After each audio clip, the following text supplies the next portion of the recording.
bom dia. Sejam bem-vindos à nossa devocional. Sejam bem-vindos à nossa rotina com Deus e eu espero em Jesus abençoar a sua vida hoje. Vamos orar? Pai, em nome de Jesus, muito obrigada por esse dia. Te agradeço pela a bênção da vida, a bênção de poder levantar, respirar, Senhor, esse dia tão maravilhoso que o Senhor nos deu. Acompanhado com a tua presença, bênção, amor e misericórdia, disponíveis a nós todas as manhãs. Espírito Santo, essa live é do Senhor, minha vida também. Eu peço que o Senhor me deixe ser útil na vida dos meus irmãos. Se houver palavras, gestos equivocados da minha parte, eu peço em nome de Jesus que o Senhor complete no coração dos meus irmãos essa palavra, em nome de Jesus. Amém. Bom dia, gente. Obrigada aí pela presença de vocês. Um abraço bem apertado, cheio de gratidão por vocês estarem comigo aqui mais essa manhã. Não vou falar o nome de todo mundo, mas sintam aí de longe meu abraço, em nome de Jesus. Eclesiastes, capítulo 2, versículo 11. Eclesiastes, capítulo 2, versículo 11. Se você tiver com a Bíblia aí e quiser acompanhar, vai ser bênção demais. Contudo,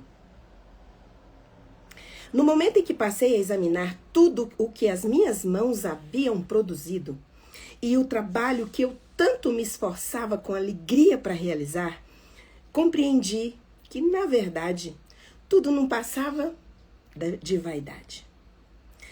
Um inútil e enorme vazio, como correr atrás do vento. Ou seja, não há qualquer valor real, nada útil em tudo que se faz debaixo do sol. Essa é a palavra de Salomão, totalmente desiludido, né? Totalmente exausto, cansado e falou, correr atrás do vento, gente. Eu me esforcei inutilmente, fiz com toda a minha força, eu empenhei toda a minha alegria para realizar tudo que eu tinha e eu descubro que eu corri atrás do vento. Tem um ditado antigo, fala que ele é meio português, o ditado é português e brasileiro ao mesmo tempo, que teve um naufrágio e a pessoa nadou, gastou toda a energia e fala, nadou e morreu na praia. Não adiantou nada, todo o esforço que a pessoa fez para se salvar, porque ela gastou toda a energia, gastou todo o esforço e morreu na praia. E aí a gente usa essa expressão da pessoa que gasta tempo e energia no lugar errado, faz do jeito errado, gasta tudo, gasta energia, gasta juventude, tudo no lugar errado. E aí você tá fazendo isso, você tá indo por esse caminho aí, você vai nadar e vai morrer na praia. Porque você vê que a pessoa tá correndo atrás do vento. Está cheio de boa vontade, de energia, de força, mas está gastando em um lugar errado, do jeito errado.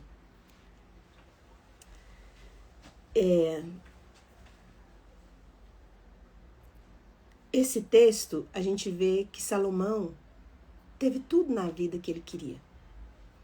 Tudo, dinheiro, prazeres. E ele empenhou tudo que ele tinha, todo o esforço, toda a alegria, nesse caminho. Só que ele descobre o quê? Que o caminho que ele vai na própria força e dedica tudo, entrega tudo que ele tem, é correr atrás do vento. Eu tive um sonho bem conturbado, não posso nem falar aqui o sonho para vocês, porque daria uma outra live. Mas a conclusão do sonho, eu não sei se vocês são igual a mim, mas quando eu sonho assim, igual um filme, com riquezas de detalhes. E assim, daria um filme. E tudo que eu sonho tem a ver com o que eu vivo, ou Deus me traz revelações, às vezes em sonho, do que eu vou viver daqui para frente. Deus me traz algumas direções através de sonhos. E hoje foi dessa forma. Eu preparei uma live, eu meio que separei uns textos para a live de hoje. E eu meio que fiz um esqueleto do que eu falaria com vocês hoje. Que igual eu falei, Deus me dá a porção do dia, então quando eu levanto, que eu vou ler a Bíblia, Deus me dá a porção. Não adianta eu preparar antes, mas de vez em quando eu preparo um esqueleto antes do que eu vou dizer aqui para vocês. Acontece que durante a noite eu tive um sonho. E aí Deus falou, você vai falar na live sobre correr atrás do vento. Aí eu, meu Deus, aí eu acordei e aí atrás de textos assim para fazer conexões, para contar para vocês o que o Espírito Santo falou no meu coração sobre o que é correr atrás do vento. Nadar e morrer na praia. Tem uma expressão que fala pastel de vento, né? Quando o pastel de vento ele é vendido como pastel de vento, você sabe que dentro do pastel não tem nada. Mas existem pastéis que são grandes, lindos e que não tá escrito pastel de vento, tá escrito pastel, coloca lá todos os sabores, só que quando você morde, não tem recheio, só tem vento. Isso é quando você não olha para a essência do que Deus colocou na sua mão para você fazer, para você viver. As pessoas até agora acordaram para alguns versículos na Bíblia que diz que Deus não manda nada para a gente que a gente não consegue suportar. Agora as pessoas acordaram e leram direito esse texto e descobriram o quê? Deus não manda tentação. A Bíblia diz que existe esse versículo que Deus não envia tentação além do que a gente possa suportar. Toda tentação que vem tem força para fugir. A gente decide, escolhe não cair na tentação. Nós temos opção. A gente tem escolha. Agora o sofrimento a gente não tem opção. O sofrimento a gente não tem escolha. Muitos sofrimentos que você tem agora na sua vida hoje não foi causados porque você escolheu. Você não está no sofrimento hoje colhendo consequências de um ato que você fez. Às vezes o sofrimento que você está vivendo hoje é por causa da escolha de uma outra pessoa. Uma outra pessoa decidiu fazer algo e você está colhendo junto a consequência do que a outra pessoa fez. A pessoa decidiu fazer algo para você, algum mal para você, e você foi atingido e você não teve escolha, não teve tempo de decidir, não, eu não vou ter esse trauma. Essa cicatriz aí, não. A Bíblia não diz que o sofrimento, ele é uma opção, ele é uma escolha. O sofrimento sempre será maior do que você. Mas Deus nunca vai permitir que você carregue sozinho. Ele tem força suficiente, ele tem caminho e estratégia suficiente para que você tenha um caminho leve e não morra pelo caminho, não nade e morra na praia. Não fique mordendo pastéis de vento. Porque no Senhor nós temos a força certa, a estratégia certa para gastar a energia certa no lugar certo.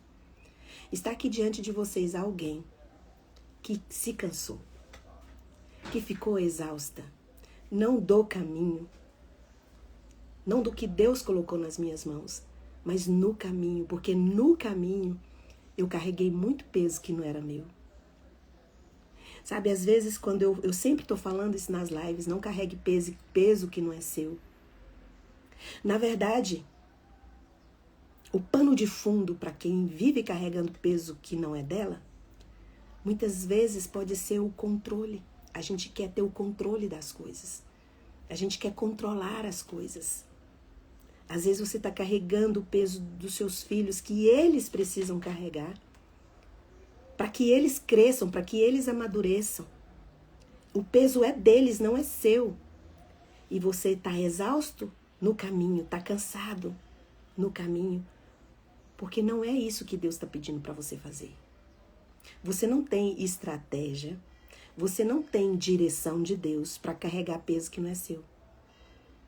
Você tem para o seu peso, para a sua estrada, para a sua jornada. Esse caminho aí, você tem a direção de Deus, você tem a força de Deus para ir. Porque enquanto você quiser... Tem gente que fala assim, gente, eu já tentei tanto ajudar fulano. Tentei ajudar demais, mas não adianta. você gasta esforço, gasta dinheiro, saúde. Como diz Salomão aqui, gastei até a minha alegria. Toda a minha alegria eu gastei nesse caminho. Mas eu corri atrás do vento. Salomão abraçou o mundo com as pernas, como diria em Goiás. A pessoa que quer fazer tudo ao mesmo tempo, né? A Bíblia fala, lá em Goiás tem um ditado assim, fulano tá querendo abraçar o mundo com as pernas. Quer dizer, que tá querendo pegar tudo, fazer tudo. Pegar peso de tudo, querer fazer tudo de uma vez. Gálatas, eu já li esse texto, fiz uma live sobre esse texto uns dias atrás. E hoje, vendo esse texto de Salomão, esse desgosto de Salomão, de olhar para a vida e falar, eu corri atrás do vento, vem Paulo em Gálatas. Gálatas 6, versículo 4, se você quiser acompanhar. Em Gálatas 6, versículo 4, Paulo diz assim, cada indivíduo avalie suas próprias atitudes e então saberá como orgulhar-se de si mesmo, sem viver se comparando com outras pessoas. Gálatas, aqui em Gálatas, Paulo está falando assim, olha, você precisa cuidar da obra que está na sua mão. Olhar para o que está nas suas mãos, a sua vida, a sua história. Às vezes, nós nos sentimos... A palavra que vem na minha cabeça, quando eu olho por todo o esforço que eu fiz na minha vida, tentando ter o controle das coisas, e tentando ali ajustar com a minha força, com a minha inteligência, com a minha alegria, com toda a minha disposição, correndo atrás do vento, sem estratégia, levando peso que não era meu. Aí a palavra que vem é fracasso. Eu tenho que lidar com este fracasso de ter ficado exausta no caminho. Eu não estou exausta do caminho que Deus me colocou. Eu estou exausta no caminho, porque no caminho eu quis colocar toda a minha força, toda a minha alegria, todo o meu empenho no peso que não era meu, na obra que não era minha. E aí eu me quebrei, eu fiquei exausta, eu fiquei cansada. E eu, quando eu olho, eu fico comparando a vida das outras pessoas e olho para mim, a palavra que vem é que fracasso, que decepção, que derrota. Derrota, olha a cara da derrota. E por que eu fico olhando e me vejo como o fracasso, comparando a vida do outro? Porque eu preciso olhar para a obra que está na minha mão. Quando você examina a própria obra, quando você olha o que Deus colocou na sua mão e tem essa conexão com Ele, para Ele ser a sua força, porque Ele já espera que você se canse. Deus já espera que você se quebre. Deus já espera que você fique exausto. E lá em Isaías 40, 29, fala, do 29 a 31, fala assim, ele faz forte o cansado. Ele multiplica a força daquelas que não têm nenhum vigor. Porque até os jovens, até os adolescentes se cansam, ficam exaustos e os jovens tropeçam e caem.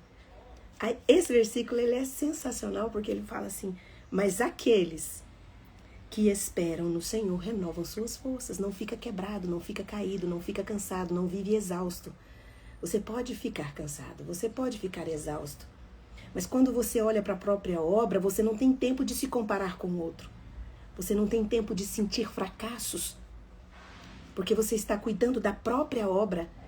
Você se cansa, se quebra, mas não fica neste lugar, porque você está esperando não das pessoas, você não está esperando dos seus filhos, você não está esperando do seu marido, você não está esperando nada da sua esposa, do seu chefe, você está esperando no Senhor.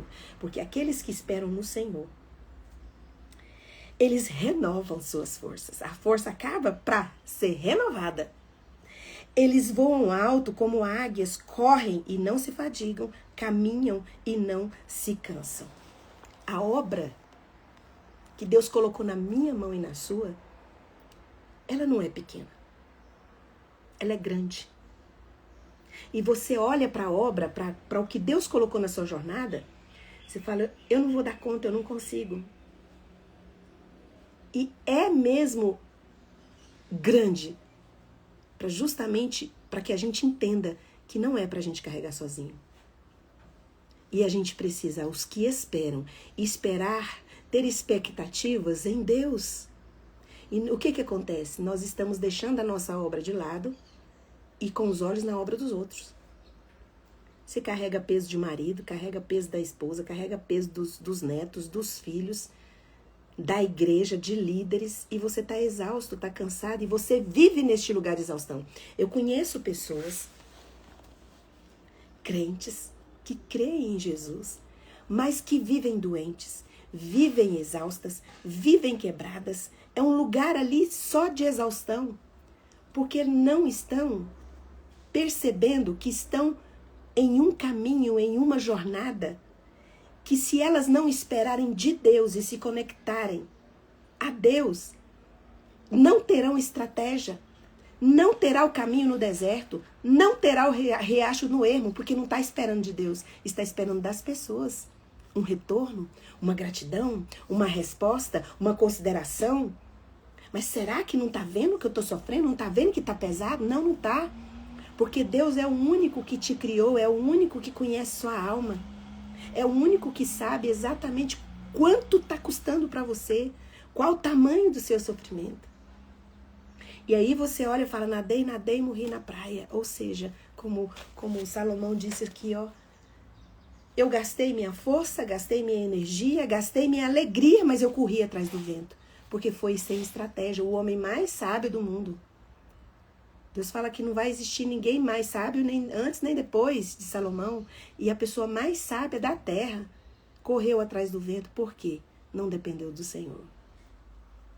Não esperou pelo Senhor. Esperou por pessoas.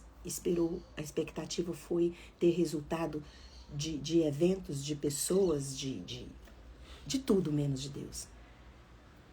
Então hoje, Paulo nos exorta aqui em Gálatas 6:4, para olharmos a própria obra.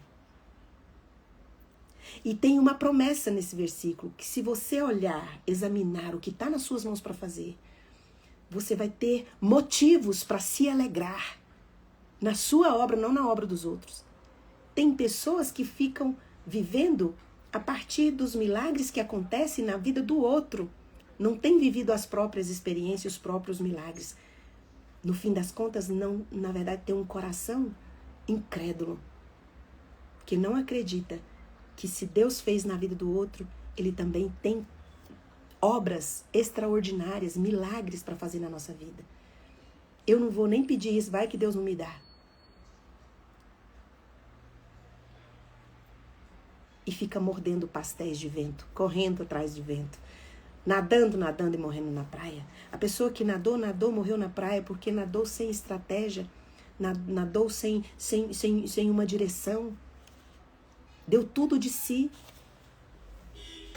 Então, em nome de Jesus, o Cristo de Nazaré, examine a sua própria obra. Olha o peso. Olha o que Deus te deu para você caminhar na sua jornada. Você vai ver que é muito difícil. Vai exigir de você fé e dependência. Mas quando você une essas duas coisas, fé e dependência, você não vai correr atrás do vento. Deus não permite você correr sem direção. Deus não permite você morder pastéis de vento, porque todo lugar que você colocar a planta do pé, ali Deus te dá como posse. As suas forças vão acabar. Vai chegar um momento em que você vai se cansar. Eu não estou falando para vocês um evangelho aqui de facilidades, não. Tudo é maior que nós. Tudo é mais pesado que nós. Mas nada Deus permite na nossa vida para que carreguemos sozinhos. Ontem eu estava conversando com meu filho, a gente estava falando sobre algumas coisas que às vezes a gente passa. E eu falei para ele, meu filho, posso te falar uma coisa? Você está falando aí, eu estou chegando a uma conclusão. Nós passamos por perrengues, nós passamos por tantas dificuldades e às vezes ficamos cansados, quebrados, sem esperança, até na humanidade. No fim de tudo, como diz o outro, no frigir dos ovos, o que eu vejo é porque nós não estamos amando a Deus. Porque se nós amássemos a Deus com toda a nossa força, com todo o nosso entendimento, e olha que Deus não está pedindo nada que você não possa dar. Quando a palavra de Deus diz para você amar a Deus com toda a sua força, é com a força que você tem. É com o conhecimento que você tem dele. Você não precisa ser um teólogo, um estudioso, um grande conhecedor da Bíblia. É com o conhecimento que você tem. Ele quer ser amado por você. Quer ser prioridade sua. Porque nós não priorizamos Deus. Nós estamos desmaiando e morrendo pelo caminho. Porque nós temos esperado retorno de todo mundo, menos de Deus. A nossa expectativa está em pessoas. Os nossos olhos estão dependendo de política, de economia. E vê esse desespero porque não estamos amando a Deus. Porque quando Deus é prioridade, aqui em Isaías fala, até os jovens se cansam, então você vai se cansar. Mas os que esperam no Senhor, Ele renova a força. Ele renova a força. Ele dá força ao cansado e multiplica as forças daquele que não tem nenhum vigor. Os que esperam no Senhor voam, correm, compara até com a águia. Então, em nome de Jesus, o Cristo de Nazaré, se eu estou falando com alguém que parecido comigo, que nadou, morreu na praia, que essa é a sensação que a gente tem quando tem um grande fracasso na vida, né? Eu percebi que foi o que Salomão fez, eu fiz. Gastei toda a energia, gastei minha alegria, gastei minha juventude, confiando na força do meu braço, na verdade, querendo ter o controle das coisas. E aí eu não olhei para a minha própria obra. Coloquei a minha própria obra na gaveta. Quando você se ocupa com a obra que Deus colocou na sua mão, com a luta que você já tem consigo mesmo, com a sua história, com a sua jornada, você não tem tempo para comparar a sua vida com a do outro. O vizinho que fica comparando o carro dele com o carro do outro, tá com tempo. Porque se estivesse trabalhando, não estava comparando. A pessoa que fica se comparando, que fica fazendo comparações com o outro, é porque não está olhando para a própria obra. Está olhando para a obra do outro. E Deus quer te dar alegria, Deus quer te dar realizações, Deus quer te dar vitórias e conquista na obra que está nas suas mãos. Então, examine, olhe a própria obra e espera no Senhor. Aqui na terra, ninguém vai ser grato a você suficiente para dar plenitude para sua alma. Ninguém vai conseguir agradecer você suficiente. Ninguém vai conseguir te amar suficiente. Mas se você amar a Deus com toda a sua força e entendimento, você vai conseguir se amar adequadamente. Vai amar o outro adequadamente. Às vezes nós temos um amor doentio pelos filhos, um amor doentio pelo cônjuge. Não é um amor saudável, é um amor doente, um amor dependente, um amor carente, porque não estamos amando a Deus. No final de tudo é isso. Porque se você amar a Deus com toda a sua força, com todo o seu entendimento, toda a agenda da sua vida é organizada, porque você vai buscar Ele em primeiro lugar. Ele é a sua prioridade. E aí, amar a si mesmo e amar o outro é orgânico, é natural. Que Deus abençoe seu dia, que Deus abençoe sua vida. Que em nome de Jesus, se ficarem cansados, sobrecarregados, esperem pelo Senhor e examine, olhe para a própria obra. Tem muito trabalho para você fazer, porque não é fácil não, né, gente? Deus abençoe o dia de vocês. Em nome de Jesus, Espírito Santo. Digno é o Senhor de toda a nossa adoração, de todo o nosso louvor, de toda a nossa entrega. O Senhor merece toda a nossa força, toda a nossa alegria, porque no Senhor nós não somos fracassados. No Senhor nós não somos derrotados. No Senhor nós não somos a pior pessoa do mundo, porque o Senhor nos chama de filhos. E como filhos do Rei, o Senhor tem um caminho que não é fácil, que é maior que nós. Mas nós não estamos sozinhos, porque temos a força do Senhor, que é sobrenatural. que tem estratégia, que tem caminho no deserto, que tem riacho no ermo, porque o nosso socorro vem do Senhor, que fez o céu e que fez a terra. E agora, na autoridade que o Espírito Santo de Deus me dá, por causa do sangue de Jesus derramado na cruz do Calvário, eu ministro cura sobre você. Seja curado de toda doença do seu corpo, de toda enfermidade da sua alma. E que hoje, a partir de hoje, dessa manhã, você olhe para a própria obra.